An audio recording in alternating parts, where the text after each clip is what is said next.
Hello fellow AGDx's and welcome to another episode of AGDx Bytesize, where I show you a very simple trick that can add a bit of polish to a game. And today I'm going to show you a simple way to do a text reveal. So rather than just printing the text on the screen, it will reveal it slowly by moving across like this.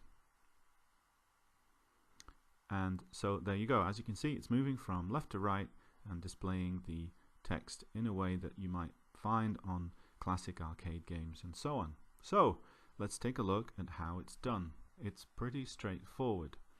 So what I've done here is I've set up, so when I press key 4, lives equals 0. That's just to trigger it, to test it. And then we've got below that there are two sections. One section is the initialization, where the text is actually printed, and the second part down here is where the text is revealed.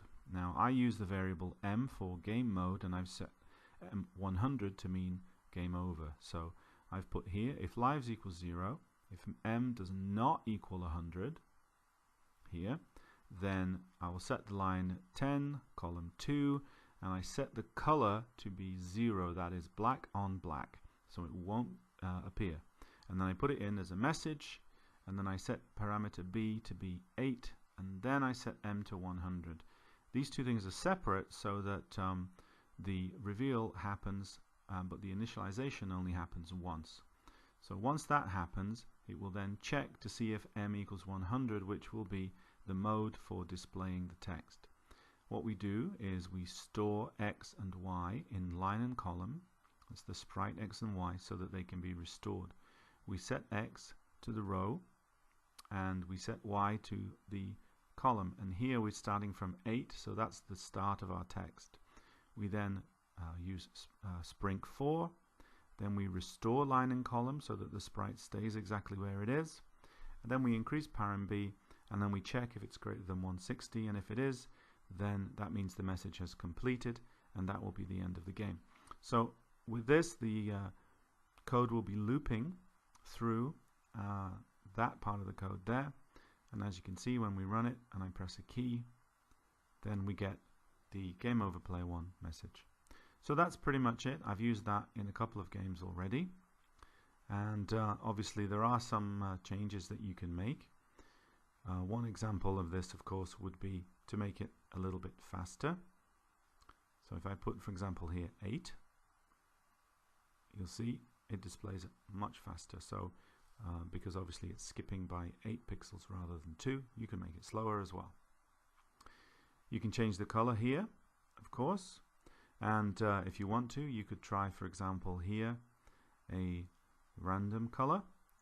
So let's say we want a random color between blue and yellow. We'll say get random 5, then we will add 1, so that will give us a random number from 1 to 6.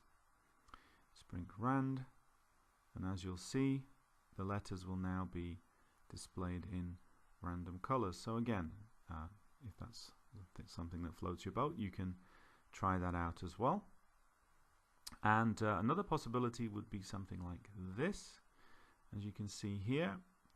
And what does that do? As you can see, it's actually displaying colors in a row, and as you might guess, what I'm doing there is once I've printed one color, I'm then jumping ahead by 8 pixels by adding to the y variable, as you can see here, and then doing a second sprite ink here.